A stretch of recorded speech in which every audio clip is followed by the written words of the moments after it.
ও আমার ভাইজানেরা, ও সোনার মানিকেরা, কান খুলে শুনে রেখে দিন, জেনে রেখে দিন, নবী আমার দিন ও দুনিয়ার বাদশাহ হাবিবুল্লাহ জনাবে মুহাম্মদুর রাসূলুল্লাহ সাল্লাল্লাহু আলাইহি ওয়াসাল্লাম নবী আমার সাহাবীকে সাহাবীদের লক্ষ্য করে বলল, ও আমার সাহাবীরা, আমি রাসূলুল্লাহ, আমি তোমাদেরকে বিনা হিসাবে জান্নাতে যাওয়ার কিছু আমল শেখাতে চাই। তোমাদের মধ্যে কে বিনা হিসাবে জান্নাতে যেতে চাও? আল্লাহর নবী যখন এই কথা বলল, আল্লাহর নবীর একজন সাহাবী হযরত আলী দাঁড়িয়ে গিয়ে বলল, ইয়া রাসূলুল্লাহ, ইয়া হাবিবাল্লাহ, আমি আলী বলছি, আমি বিনা হিসাবে আল্লাহ পাকের রহমতের দয়ার জান্নাতে যেতে চাই। বলছি আমি আলী বলছি, ইয়া রাসূলুল্লাহ, ইয়া হাবিবাল্লাহ, আমি বিনা হিসাবে আল্লাহর রহমতের দয়ার জান্নাতে যেতে চাই। ও নবী আমার দিন ও দুনিয়ার বাদশাহ হাবিবুল্লাহ জনাবে মুহাম্মদ রাসূলুল্লাহ সাল্লাল্লাহু আলাইহি ওয়াসাল্লাম নবী আমার আল্লাহ নবী হযরতে আল্লাহ নবীর কথা শুনে হযরতে আলী দাঁড়িয়ে গেল আর আল্লাহ নবীকে বলতে লাগে, ইয়া রাসূলুল্লাহ, ইয়া হাবিবাল্লাহ, আমি আলী বিনা হিসাবে আল্লাহ পাকের রহমতের দয়ার জান্নাতে যেতে চাই। ও আমার ভাইজানেরা, আল্লাহ নবী হযরত আলীকে বলল, বাবা আলী, তুমি কি সত্যিকারের আল্লাহ জান্নাতে বিনা হিসাবে যেতে চাও? হযরত আলী আল্লাহ নবীকে বলতে লাগে, ইয়া রাসূলুল্লাহ,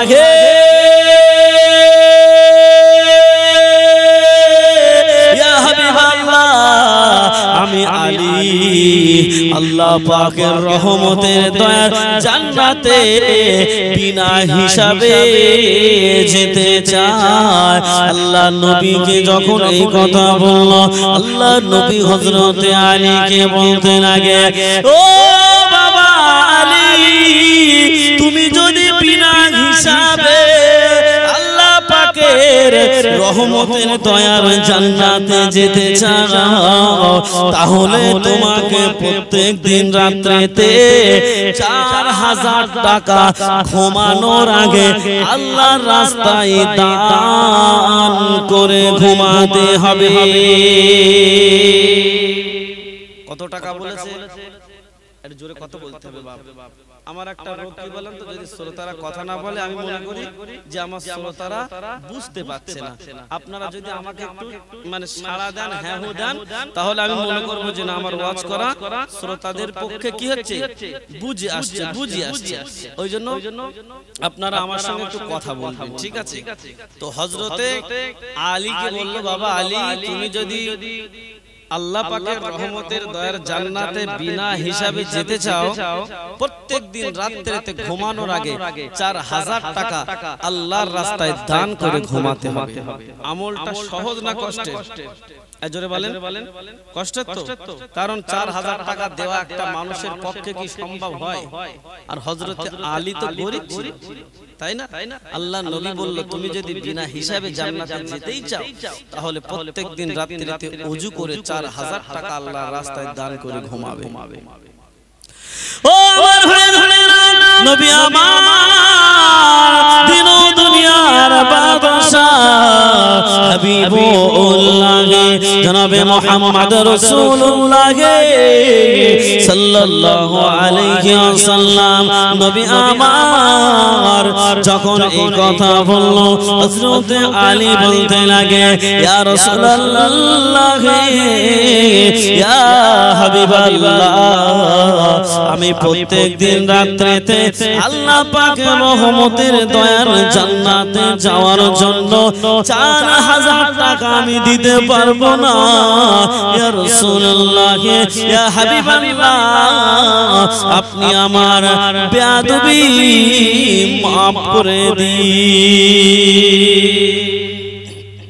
বলছে আপনি আমার বেয়াদবি মাফ করে দিন আমি 4000 টাকা আমি দিতে পারবো না কারণ আমি আলী বড় গরীব ও আল্লাহ নবীকে যখন এই কথা বলল ইয়া রাসূলুল্লাহ ইয়া হাবিবাল্লাহ আমি আলী বড় গরীব আমি 4000 টাকা আল্লাহর রাস্তায় দিতে পারবো না আপনি আমার বেয়াদবি maaf করে দিন আল্লাহ নবীকে যখন এই কথা বলল আল্লাহ নবী হযরত আলীকে বলতে লাগে ও বাবা আলী প্রত্যেক রাত্রিতে তোমার 4000 টাকা আল্লাহর রাস্তায় দান করতে হবে না পৃথিবীর জমিনে কোন বান্দা কোন বান্দী যদি ঘুমানোর আগে যদি এই ছোট্ট আমলটি করে নেয় কোন বান্দা কোন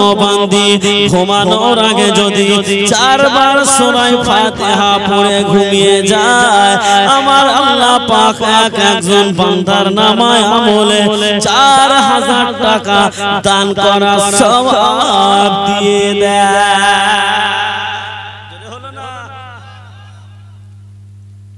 মাত্র 4 বার সূরা ফাতিহা আমরা পড়তে পারবো না সূরা ফাতিহা জানি তো আমরা সূরা ফাতিহা কি আলহামদুলিল্লাহি রাব্বিল আলামিন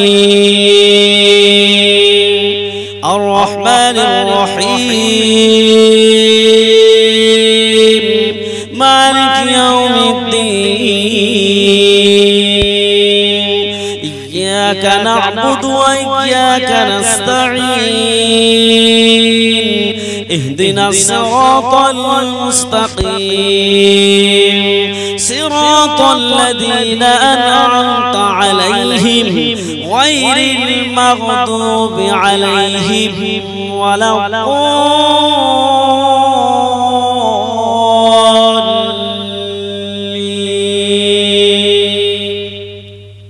এই আমলটা যদি 4 বার করি সূরা ফাতিহা পড়তে কতক্ষণ সময় লাগতে পারে খুব জোর হলে 2 মিনিট সময় লাগবে কি 4 মিনিট লাগবে 4 মিনিট লাগবে না ভুল আমি তো পড়লাম 30 সেকেন্ড লেগেছে হয়তো খুব জোর তো সেই সূরা ফাতিহাটা ঘুমানোর আগে 4 বার যদি কেউ পড়তে পারে আল্লাহর রাস্তায় 4000 টাকা দান করার সওয়াব পেয়ে যাবে বলুন সুবহানাল্লাহ ও আমার ভাইরা নবী আমার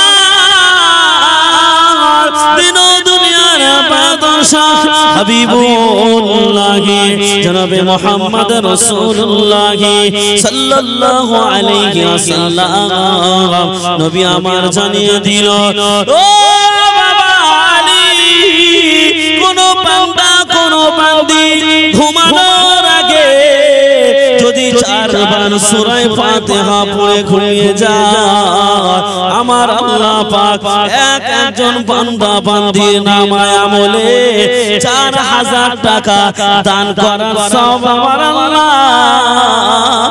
দিয়ে দেয় ও আমার ভাইরা আল্লাহ নবী বলল শুধু 4000 টাকা দান করার সওয়াব দেয় না আল্লাহ নবী আরো জানিয়ে দিল কোন বান্দা বান্দি যদি 4 বার সূরা ফাতিহা পড়ে ঘুমিয়ে যায় শুধু 4000 টাকা দান করার সওয়াব পেল না মৃত্যুর পরে মরণের পরে তার জান্নাতে বিনা হিসাবে যাওয়ার জন্য তার রাস্তাটা আমার আল্লাহ পাক সহজ করে দিল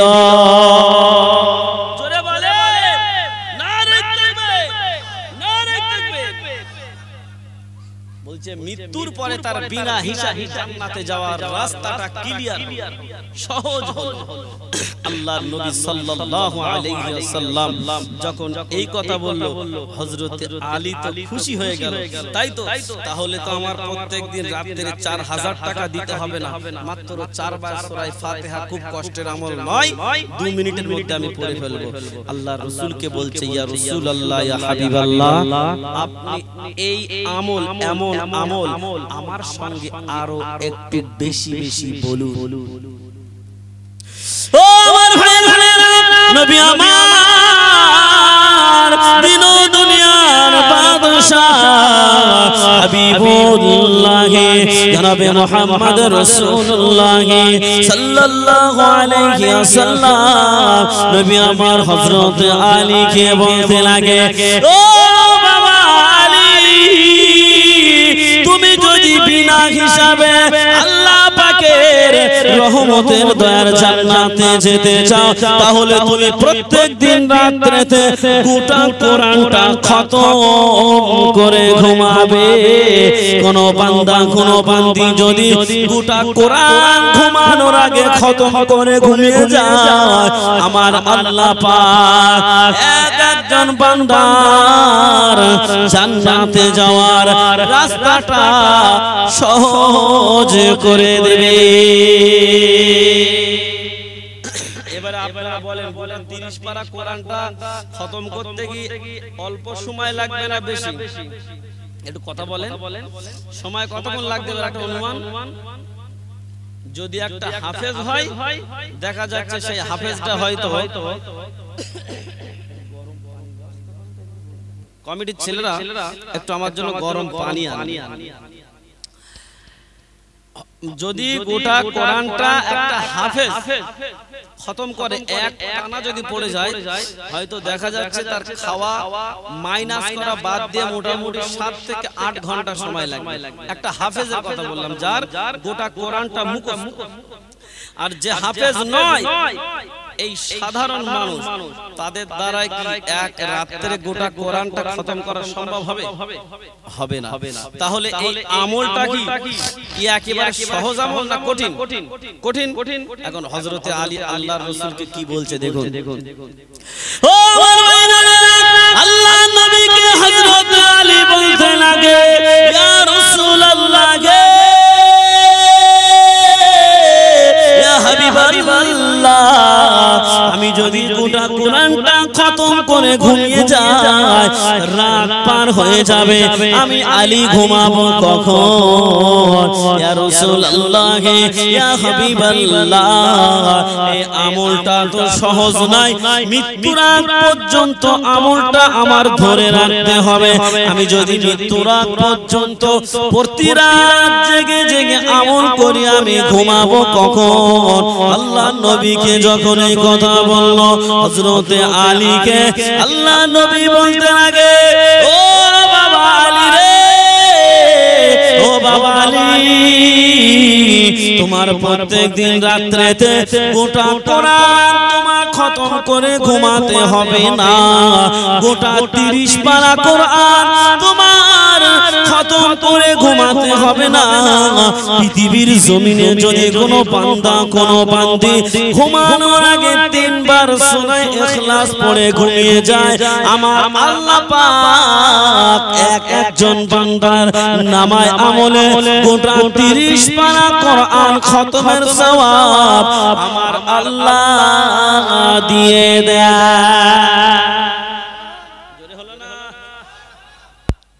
গোটা 30 পারা কোরআন খতমের সওয়াব দেবে 3 বার যদি সূরা কি পড়ে নাই, সূরা ইখলাসটা পড়ে নাই। এবার বলুন সূরা ইখলাসটা কি জানেন না? হ্যাঁ, কুলুস সূরা। যাই হোক, গ্রামের মানুষ কুলুস সূরা বলে। যাই হোক, ওই সূরাটার নাম হচ্ছে সূরা ইখলাস। তো সেই সূরা ইখলাসটা আমরা পড়তে পারি না?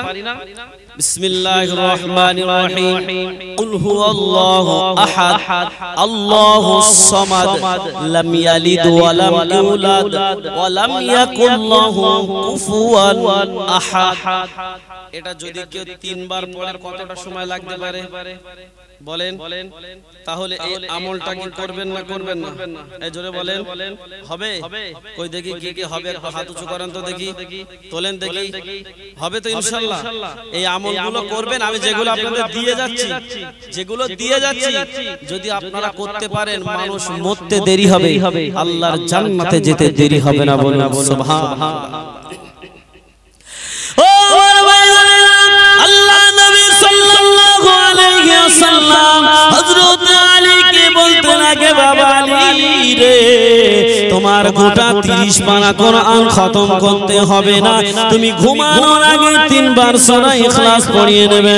কোন বান্দা কোন বান্দি যদি ঘুমানোর আগে 3 বার সূরা ইখলাস পড়ে নেয়, আমার আল্লাহ পাক একজন বান্দা বান্দির নামায় আমলে গোটা 30 পারা কোরআনের সওয়াব আমার আল্লাহ দিয়ে দেয়। ও ভাই, আল্লাহ নবী বলল শুধু সওয়াব দেয় না, আমার আল্লাহ পাক সওয়াব দিয়ে ক্ষান্ত হয় না। আমার আল্লাহ পাক ওই বান্দা বান্দির জন্য মরণের পরে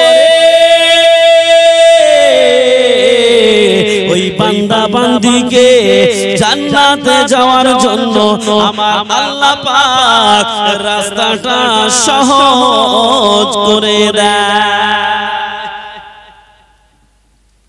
মরণের পরে যদি জান্নাতে বিনা হিসাবে যেতে চাই, আমলগুলো করতে হবে। রাসূল বলছে সূরা ইখলাস, সূরা ফাতিহা এগুলো যদি কেউ পড়ে না মৃত্যুর আগ পর্যন্ত, প্রত্যেকদিন রাতে তার মরতে দেরি হবে, আল্লাহর জান্নাতে যেতে দেরি হবে না। ও আমার ভাইরা, আল্লাহর নবী দিন ও দুনিয়ার বাদশা হাবিবুল্লাহ জনাবে মুহাম্মদ রাসূলুল্লাহ সাল্লাল্লাহু আলাইহি ওয়াসাল্লাম আল্লাহ নবী হযরত আলীকে যখন আমলের কথাগুলো বললেন, হযরত আলী রাদিয়াল্লাহু তাআলা আনহু আল্লাহ নবীকে বলতে লাগে, ইয়া রাসূলুল্লাহ,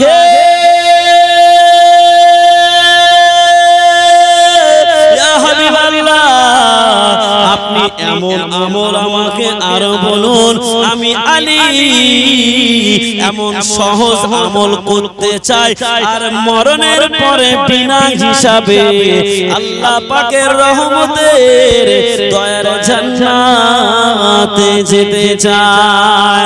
আল্লাহ নবীকে যখন এই কথা বলল, আল্লাহ নবী হযরত আলীকে বলতে লাগে, ও বাবা আলী, তুমি যদি মরণের পরে বিনা হিসাবে জান্নাতে যেতে চাও, তাহলে তোমাকে প্রত্যেকদিন রাত্রিতে গোটা জান্নাতের ঋণ পরিশোধ করে ঘুমাতে হবে।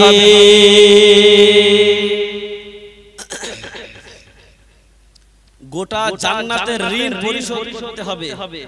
এবারে আপনারা আমাকে একটু বলুন যে গোটা জান্নাতের মূল্যটা কত হতে পারে? জান্নাতের মূল্য সম্পর্কে ধারণা আছে? জান্নাতের দাম কত? আচ্ছা, জান্নাত যদি একটা জান্নাতের বিনিময়ে যদি একটা পৃথিবী বিক্রি করে দেওয়া হয়, গোটা পৃথিবী, তো সেই জান্নাতের ঋণ পরিশোধ হবে? আল্লাহ রাসূল আলীকে কি বলছেন, হযরত আলী হুজুরকে কি বলছেন? বলছেন গোটা জান্নাতের ঋণ পরিশোধ করে ঘুমাতে হবে। কথাটা ছোট না বড়? 4000 টাকা তবুও সম্ভব হতো, কিন্তু এটা আর সম্ভব হবে? পৃথিবী বিক্রি করে দিলেও জান্নাতের ঋণ শোধ হবে না। শুধু পৃথিবী নয়, শুনবেন জান্নাতের মূল্য কেমন? বলবো? এই বলবো? কথা বলেন না? বলবো? হ্যাঁ, আল্লাহ নবী হযরতে আলীকে বলল, বাবা আলী, গোটা জান্নাতের ঋণ পরিশোধ করে যদি ঘুমাতে পারো, তাহলে মৃত্যুর পরে বিনা হিসাবে জান্নাতে যেতে পারবে। ও আমার ভাইরা, আল্লাহর নবী হযরত আলীকে বলতে লাগে, বাবা আলী, তুমি যদি বিনা হিসাবে জান্নাতে যেতে চাও, গোটা জান্নাতের ঋণ পরিশোধ করে ঘুমাবে। আল্লাহ নবীকে হযরত আলী বলতে লাগে, ইয়া রাসূলুল্লাহ, ইয়া হাবিবাল্লাহ, আপনি আমাদেরকে বলেছেন জান্নাতি মহিলাদের যে ওড়না দেওয়া হবে, ওই ওড়নার মধ্যে যে পাথর থাকবে, একটা পাথরের মূল্য আল্লাহ পাক এতটা করেছে। একটা পাথরের দাম এত, যদি तमाम পৃথিবী বিক্রি করে দেওয়া হয়, জান্নাতি মহিলাদের একটা পাথরের দাম হবে না। শুধু একটা পৃথিবী নয়, এমন করে 7 তাবক জমিন আসমান যদি বিক্রি করে দেওয়া হয়, হযরত আলী বলতে লাগে, ইয়া রাসূলুল্লাহ, 7 তাবক জমিন আসমান বিক্রি করলে গোটা জান্নাতের ঋণ তো পরিশোধ করা দূরের কথা, একটা জান্নাতের পাথরের মূল্য শোধ হবে না। ইয়া রাসূলুল্লাহ, ইয়া হাবিবাল্লাহ, আমি আলী ওই জান্নাতের ঋণ কেমন করে পরিশোধ করব? আপনি আমার বেয়াদবি মাফ করে দিন, আমি জান্নাতের ঋণ পরিশোধ করতে পারবো না। বলছে গোটা জান্নাতের ঋণ আমি পরিশোধ করতে পারবো না, কারণ মহিলাদের একটা ওড়না দেবে, ওড়নায় তো অনেক পাথর থাকবে, কিন্তু ওই পাথরের মধ্যে থেকে একটা পাথর যদি নেওয়া হয় আর 7 তাবক জমিন আসমান যদি বিক্রি করে দেওয়া হয়, একটা পাথরের মূল্য হবে না। তাহলে ওই দামি জান্নাতের ঋণ আমি আলী কেমন করে শোধ করব?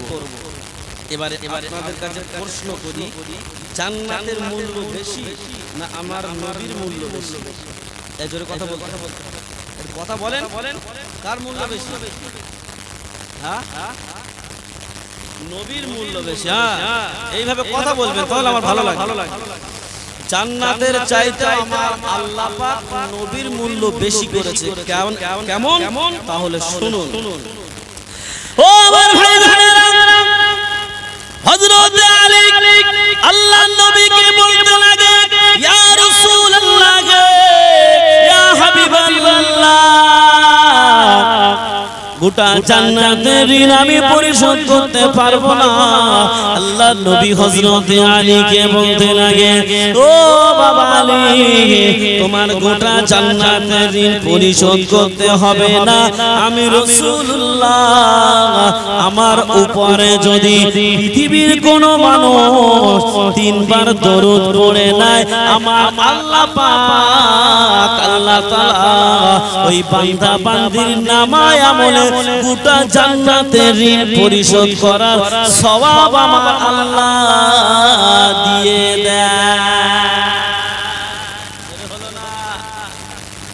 বলছে আমার উপরে যদি 3 বার থেকে 4 বার দরুদ পড়ে নেয়, আমি রাসূলুল্লাহ বলছি গোটা জান্নাতের ঋণ পরিশোধ করার সওয়াব আমার আল্লাহ একজন বান্দার নামায় আমলে দিয়ে দেবে। বলুন সুবহান। ও আমার ভাইরা, আল্লাহ নবী আরো বলল, বাবা আলী, যদি কোনো বান্দা বান্দি আমার উপরে ঘুমানোর আগে 3 বার যদি দরুদ পড়ে নেয়, সে জান্নাতের ঋণ তো পরিশোধ করলো, এবং মরণের পরে ওই বান্দা বান্দির বিনা হিসাবে জান্নাতে যাওয়ার রাস্তাটা আমার আল্লাহ সহজ করে দিল। আল্লাহ নবীকে বলতে লাগে, ইয়া রাসূলুল্লাহ,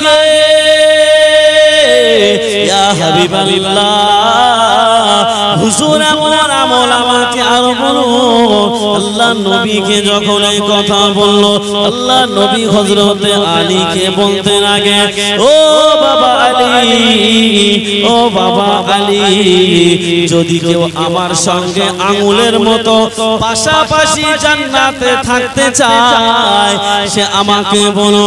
আল্লাহ নবী বলল, আমার সঙ্গে আঙ্গুলের মতো পাশাপাশি কে থাকতে চাও? আল্লাহ জান্নাতের মধ্যে হযরত আলী বলতে লাগে, ইয়া রাসূলুল্লাহ,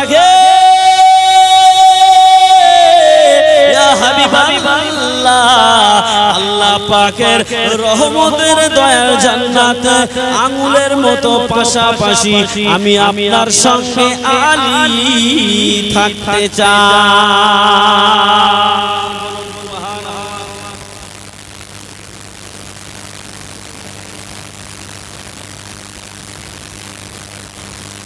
বলছে আঙ্গুলের মতো পাশাপাশি জান্নাতের মধ্যে আমি থাকতে চাই।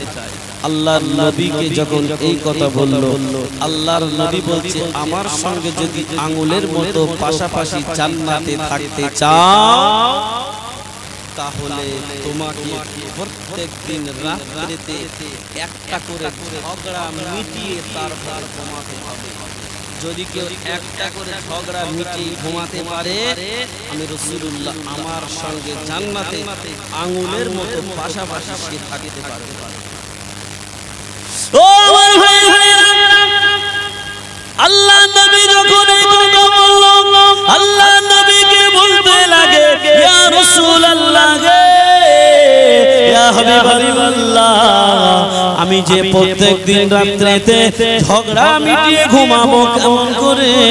আল্লাহ নবী বলল বাপের সঙ্গে বাপের সঙ্গে ছেলের অশান্তি, স্বামীর সঙ্গে স্ত্রীর অশান্তি, পাড়া প্রতিবেশীর সঙ্গে অপর পাড়া প্রতিবেশীর অশান্তি, একটা গ্রামের মধ্যে একটা গ্রামের অশান্তি, এই ঝামেলাগুলো যদি কেউ মিটিয়ে ঘুমাতে পারে আমি রাসূলুল্লাহ সে আমার সঙ্গে জান্নাতের মধ্যে আঙ্গুলের মতো পাশাপাশি থাকতে পারবে। আল্লাহ নবী বললেন, নবীকে বলতে লাগে ইয়া রাসূলুল্লাহ গে, ইয়া হাবিবাল্লাহ, আমি প্রত্যেকদিন রাত্রিতে কার বাড়িতে গিয়ে ঝামেলা খুঁজবো, কখনকার মা মেয়ে অশান্তি, কখনকার স্বামী স্ত্রী অশান্তি, কখনকার বাপ বেটায় অশান্তি, ইয়া রাসূলুল্লাহ গে, ইয়া হাবিবাল্লাহ, এটা আমার দ্বারাই সম্ভব নয়, আপনি আমার বেয়াদবি মাফ করে দিন। আল্লাহ নবীকে যখন এই কথা বলল, আল্লাহ নবী হযরতে আলীকে বলতে লাগে ও বাবা আলী, মা মেয়ের মধ্যে অশান্তি তোমার মিটাতে হবে না, বাপ বেটার মধ্যে অশান্তি মিটাতে হবে না, স্বামী স্ত্রীর মধ্যে অশান্তি মিটাতে হবে না, পাড়া প্রতিবেশীর মধ্যে অশান্তি মিটাতে হবে না। আমি রাসূলুল্লাহ জানিয়ে দিলাম কোন বান্দা বান্দি ঘুমানোর আগে যদি 10 বার আস্তাগফিরুল্লাহ পড়ে ঘুমিয়ে যায়, আমার আল্লাহ পাক একজন বান্দা বান্দির নামায় আমলে ঝগড়া মিটানোর সওয়াব আমার আল্লাহ পাক দিয়ে দেয়। ও আমার ভাইজানেরা, শুধু তাই নয়, ঝগড়া মিটানোর সওয়াব আমার আল্লাহ শুধু দেবে না, আমার আল্লাহ পাক আল্লাহ তাআলা ওই বান্দা বান্দিকে রাসূলের সঙ্গে আঙ্গুলের মতো পাশাপাশি জান্নাতে থাকার ব্যবস্থা করে দেবে। রাসূলের সঙ্গে জান্নাতে পাশাপাশি থাকবো আমরা, চাই না? চাই তো? তাহলে যদি চাই এই আমলগুলো করতে হবে না? হবে না? আচ্ছা, আমলগুলো কি কষ্টের আমল? একেবারে সহজ আমল,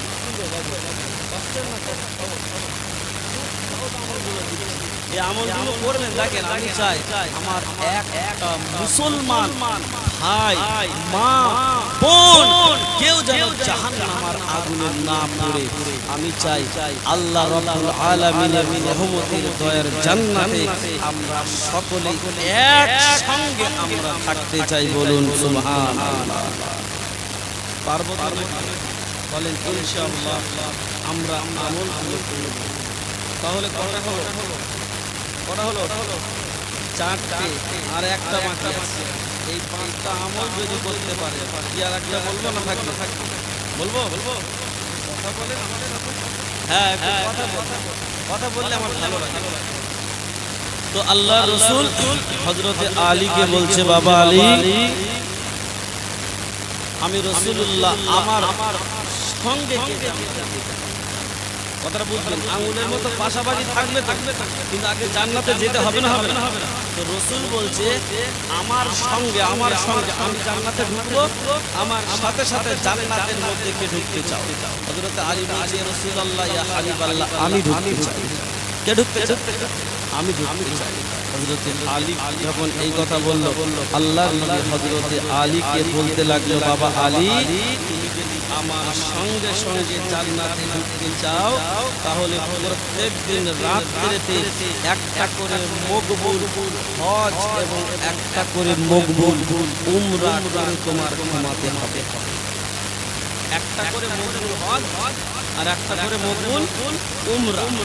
এবারে বলেন মক্কা আর মদিনা এই রাস্তা কতটা ডিফারেন্ট? হাজী সাহেব আছে, হাজী সাহেব আছে 500 কিলোমিটার। দেখেছেন আমার বাবাজি হজে গিয়েছে, ওই জন্য বুঝতে পেরেছি। 5 থেকে 600 কিলোমিটার রাস্তা আপ ডাউন করলে 1000 কিলোমিটার থেকে 1200 কিলোমিটার হবে, তাই তো?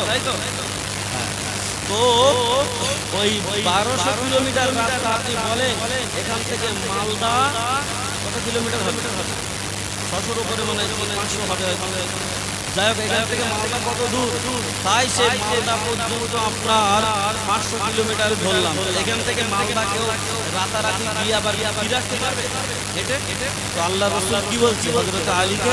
বলছে প্রত্যেকদিন রাত্রে একটা করে মকবুল হজ এবং মকবুল উমরা। শুধু উমরা করলে হবে না, হজ করলে হবে না, কারণ বলছে মকবুল মানে যেটা আল্লাহর দরবারে কবুল হয়েছে ওই হজ আর ওই উমরা করতে হবে। হযরতে আলী অবাক হয়ে যাচ্ছে, ইয়া রাসূলুল্লাহ, ইয়া হাবিবাল্লাহ, মক্কা মদিনা অনেক ডিফারেন্ট, আমি কি করে যাবো আর কি করে আসবো? রাত পার হয়ে যাবে, প্রত্যেকদিন রাত্রিতে আমল করবো কি করে? আলী যখন এই কথা বলল, আল্লাহর নবী হযরতে আলীকে কি বলল শুনো।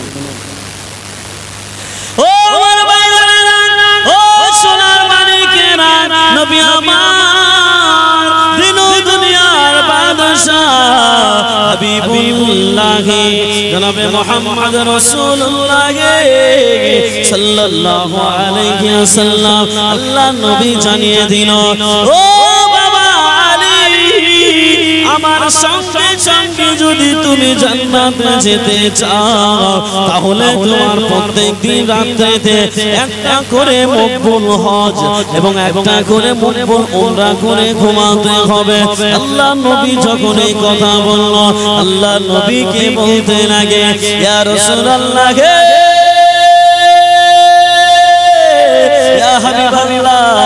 আমি এমন কষ্টের আমল কি করে করব?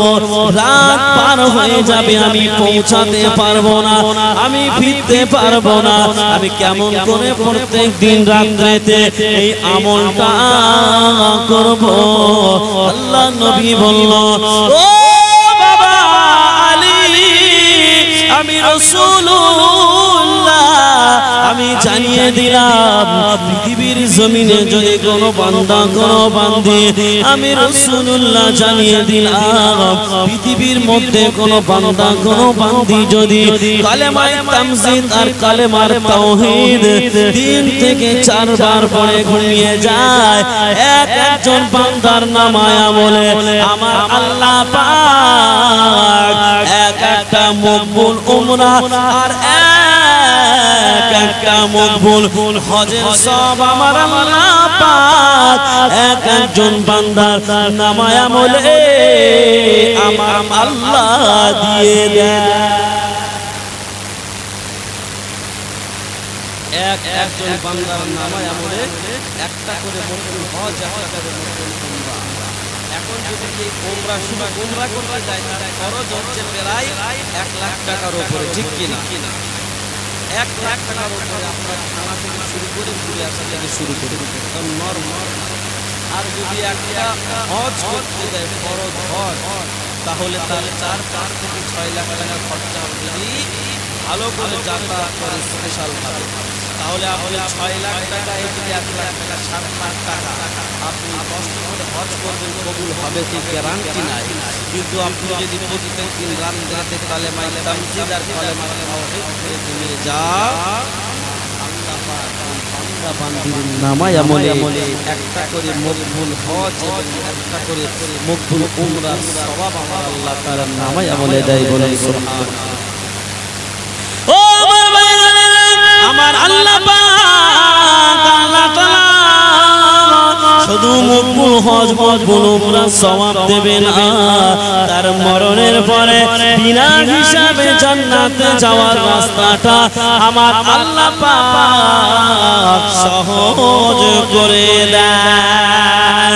ও আমার ভাইজানেরা, শুধু মরণের পরে বিনা হিসাবে জান্নাতে যাওয়ার রাস্তা সহজ হয় না, আমার রাসূলের সঙ্গে ওই বান্দা ওই বান্দি এই আমল করার কারণে আমার রাসূলের সাথে সাথে জান্নাতে চলে যাবে। এই পাঁচটা আমল আমরা করব না বলে যদি ইনশাআল্লাহ এটা কিন্তু আপনারা পাঁচটা করে যদি আমলটা কেউ করেন, আমি মনে করব আমার জন্য সার্থকতা হয়েছে ওয়াজটা করে। আর যদি কেউ আমল না করেন তাহলে আমি মনে করব এই যে চিল্লা করে ওয়াজ করলাম বেকার হয়ে যাবে। কিন্তু করবেন তো বাবাজিরা, করবেন তো? মোহাম্মদে দরুদ আল্লাহুম্মা সাল্লি আলা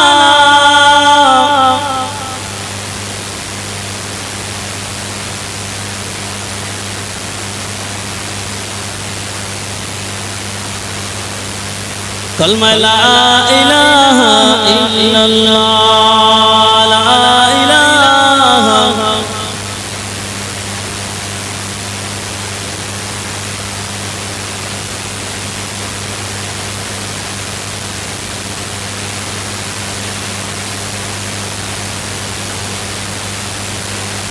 কালমা লা ইলাহা ইল্লাল্লাহ, লা ইলাহা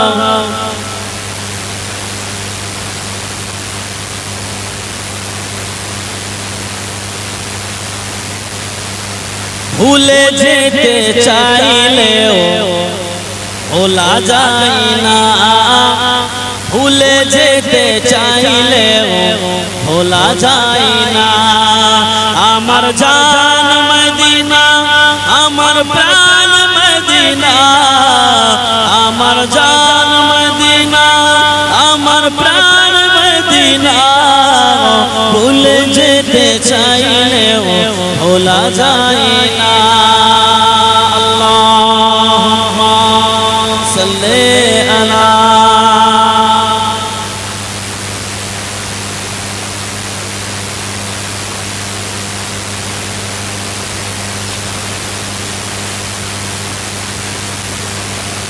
মদিনার স্মৃতিগুলো ভাবি বারে বার, কবে আমি দেখা পাবো রওজা তোমার।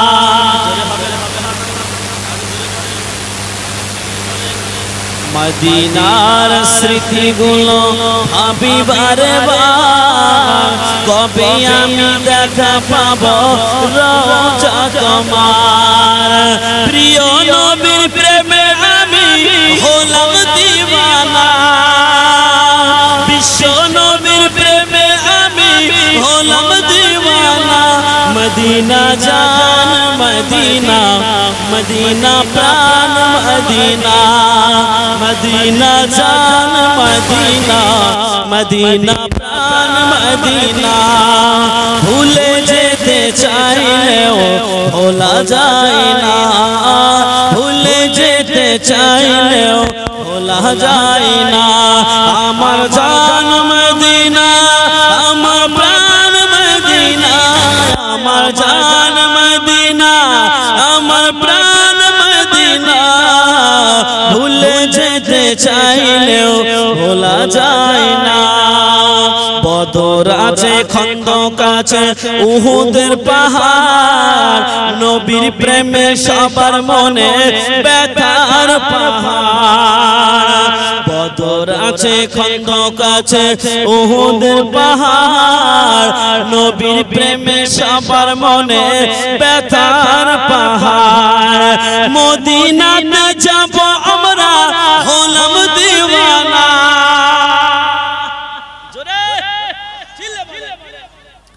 মদিনাতে যাব আমরা, হলাম দিওয়ানা।